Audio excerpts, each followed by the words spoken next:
ꯉꯁꯤꯒꯤ ꯕ꯭ꯂꯣꯛꯁꯤꯗꯤꯀꯣ ꯑꯩ ꯏꯆꯥꯗꯒꯤ ꯑꯣꯏꯅ ꯍꯧꯔꯛꯑꯦ ꯑꯩ ꯏꯁꯄꯣꯔꯠ ꯇꯧꯒꯅꯤ ꯑꯗꯨꯒꯤ ꯀꯟꯅ ꯆꯠꯂꯁꯦ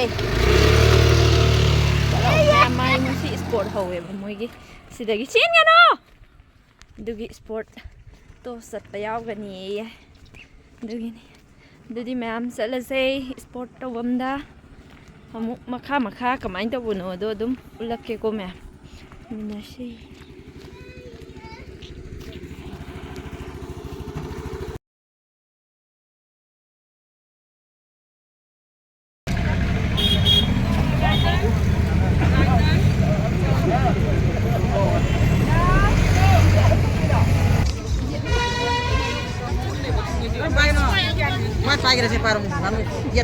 Madam, lansian madam tak payah lah. Dah.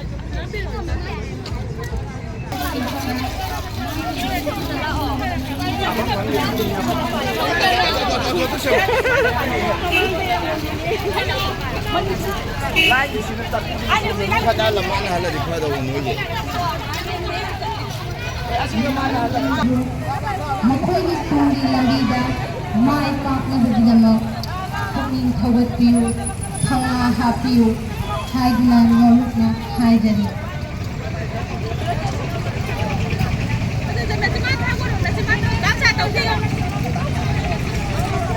yaragani keresinggi mafamda kanhumba kharadang khanganjari angangsingna sathibasigi maning orakna laptakna amtang sepinaga haijari angangsinggi manakta nakna chasingdiganu khitang laptakna maning orakna sepinaga khanganjari Chalo ka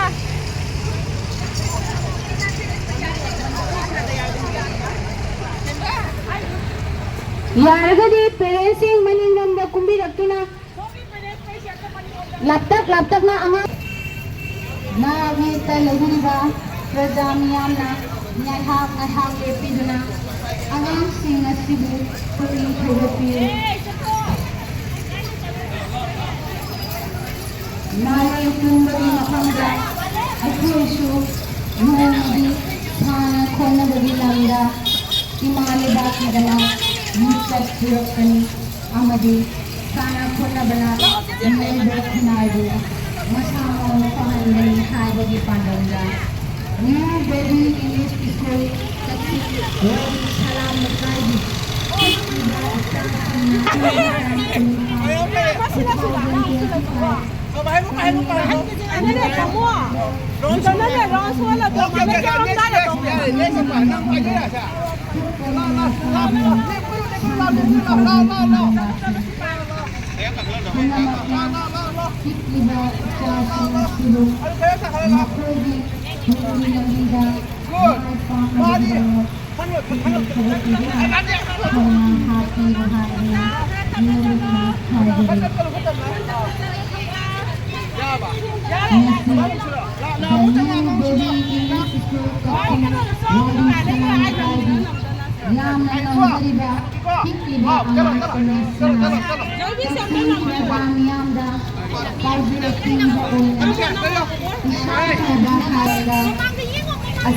extra activities funding course assisting the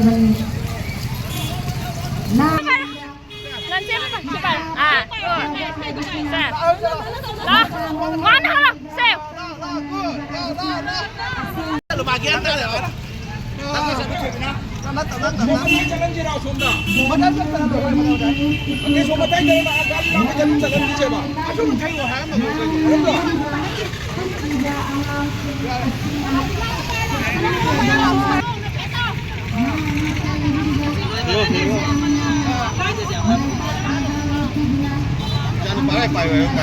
bay về rồi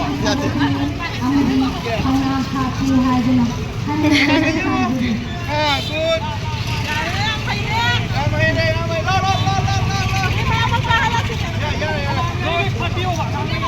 lên min mà mày rồi đó đi phân cái đồ ấn lá đâu mà đi phân cái đồ nó nào mua cái máy anh không chơi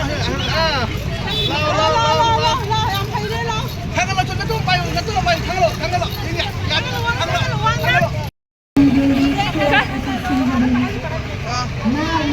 ꯂꯩꯕꯤꯔꯤꯕ ꯄ꯭ꯔꯖꯥ ꯃꯤꯌꯥꯝꯅ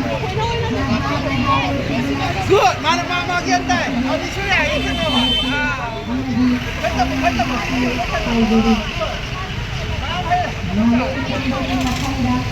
ꯑꯩꯈꯣꯏꯁꯨ ꯅꯣꯡꯃꯗꯤ ꯁꯥꯟꯅ ꯈꯣꯠꯅꯕꯒꯤ ꯂꯝꯗ ꯑꯃꯗ ꯑꯃꯗꯤ ꯁꯥꯟꯅ ꯈꯣꯠꯅꯕꯅ ꯃꯤꯑꯣꯏꯕ ꯈꯨꯟꯅꯥꯏꯕꯨ ꯃꯁꯥ ꯃꯎ ꯐꯍꯟꯒꯅꯤ ꯍꯥꯏꯕꯒꯤ ꯄꯥꯟꯗꯝꯗ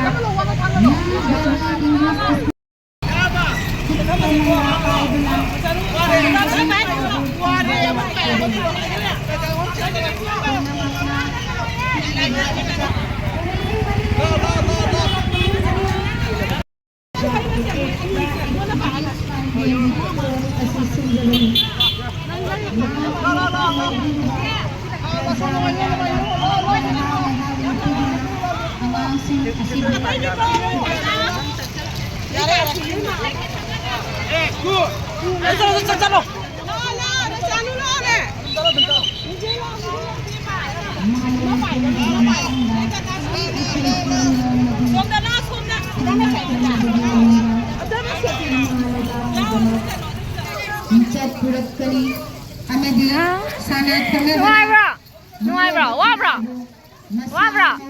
Wa de. Pandamda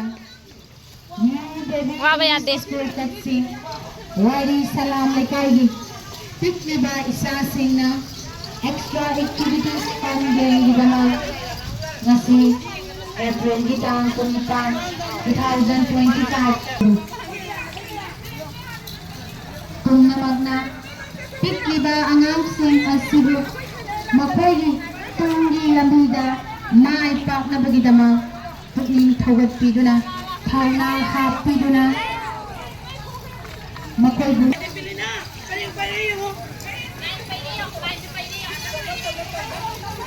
nasi the new baby youth school Kasing wali salam lekai yamna nawzariba pikliba angangsing asina Kasing prezamiyamda Pauzul tiba oina isa pabahay busina asing balanay haibagi wakalwanda asigi extra activities fun gaming tours asig sinjabani na iyota labiriba prezamiyamna angang sing asibu in pagati amadi thawna hapiu haiduna kanna Nam sing ye ngang sing ji.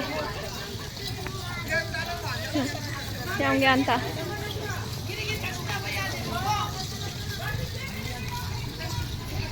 Malem pumbagi mafamda aikhoisu normadi miyoba kunaibu masamaw faangani haibagi pandamda new baby English school Kasing wadi salam lekai pikliba stasina extra activities fun game di bana ngasi April gitang kumitan 2025 kanin dinor matanda Nithokadan atsida kwai punamaki maphamda khutta maira paiduna sanabagi paujel piba lapsari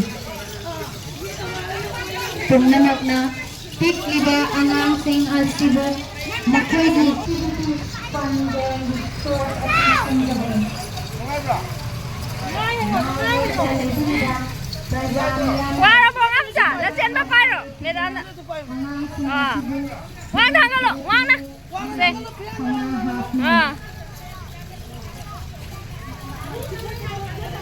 Malim pumbagi mafamda sana ko nabigilanda ikalabati damat mitsat purukani amadi sana ko nabana moy bakunado masamaw pahandali haibagi pandamda New baby English school Kasing wali salam lekai pikliba isa Thangalo. extra activities fun game di damat ngasi April gitang kumitan 2025 kalian kumitanda Nithokadan asida pai punamaki mapanda khutta maira paiduna sana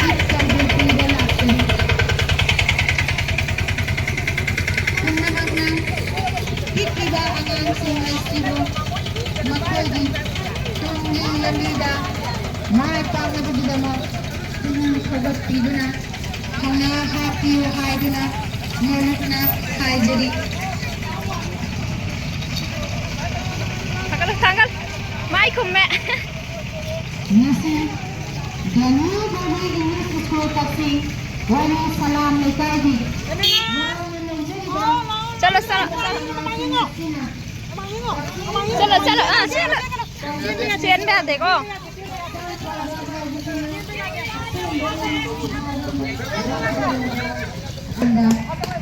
Aikoi sunai madi sana kona bagi lamda Himale baki damak Nishat Purakani Amadi Sana kona gana Nihoi bakunaibu Masama Pagandini Kalabu Pandanda Jadi English School Taksi Wali Salam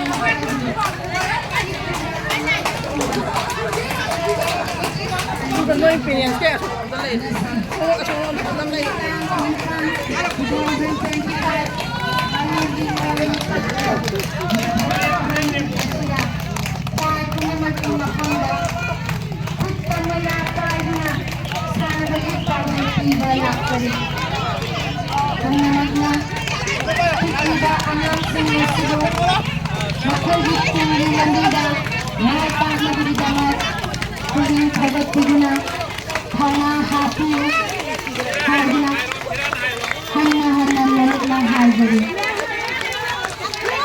Nasi dan salam lekadi yang menjadi kita anak sungai Taksing Praja Yamda Parje Piro Oina Haksang Praja Hai Masina Asin Bolani Hai Bagi Wakalonda Nasigi Extra Activities Funding Tours Asi Sinjabani Nam Kita Lady Viva Praja Miyana Nake dewe sida. Ha. Nang chap pa yaw di ka dai sida. Nang chap pa yaw di kai gido. Phajai na ngang cha. Ang sam phajai na. Yo tai na. I. Chaya.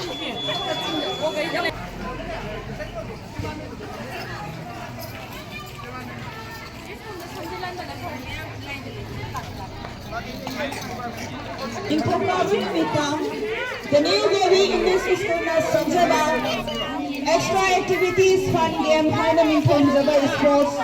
Hagulpagi Suruk Ama Oina, nursery class talaga, angang sina, plus partner sa pag-iapam, Lusang Jere. Hari mo thola masibu, mapung thana bagi tamanda, parents, guardians, kutimag na, school asibu nung sibiduna, thola masibu, mapung thahan bagi tamanda, the new Devi English School is staffing Amadi Committee migrated parents, guardians, partner mafu, kaya naroon na na para sa compulsory. Hindi, nungkini po ang bagina mga kagada pangtok sa gani, dos pabon o labangan sisi, minit. Pagkat sa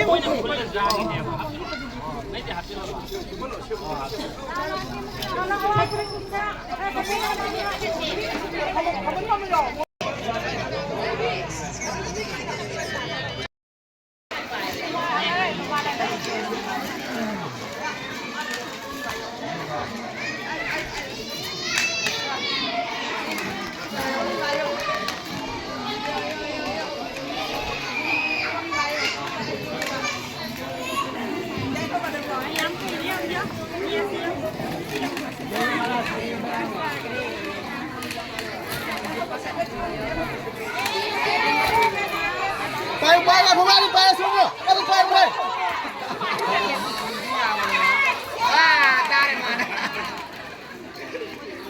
Ông mới chơi là ông mới hài rồi mà tiền giờ đây rồi.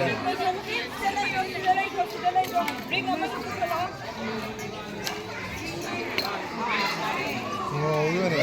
Ông mới hài, ông ấy nhà anh ngồi rồi thì trong này rồi. Ông mới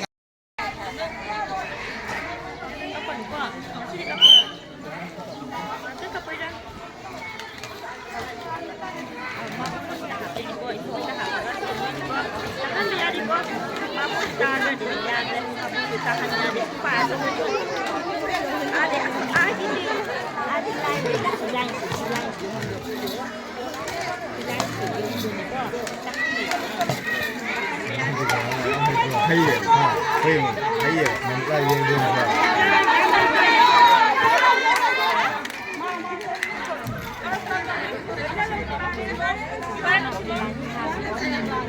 可以，可以。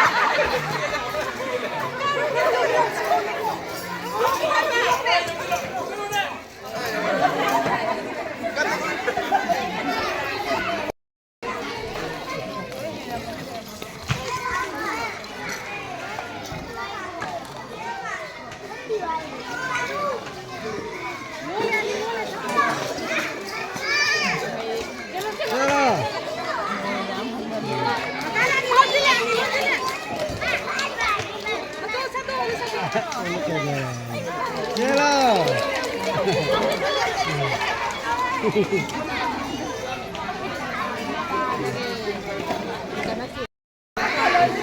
Student mapano sadog yagadariba 20-meter race asisu aikoina first round amadi second round thamjagani.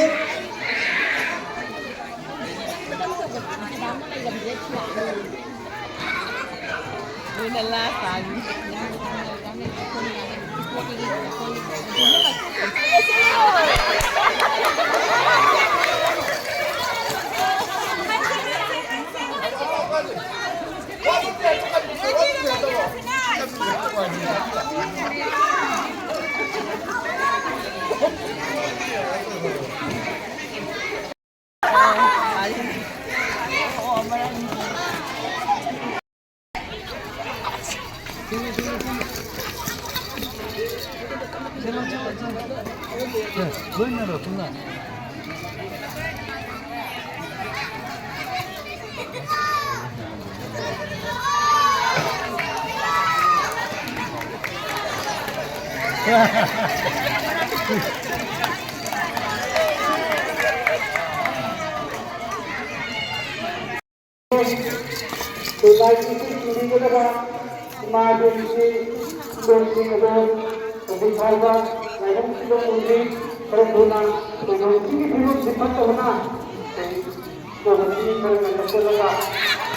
Tare, tare.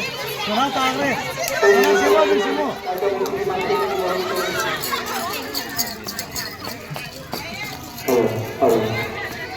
Halo.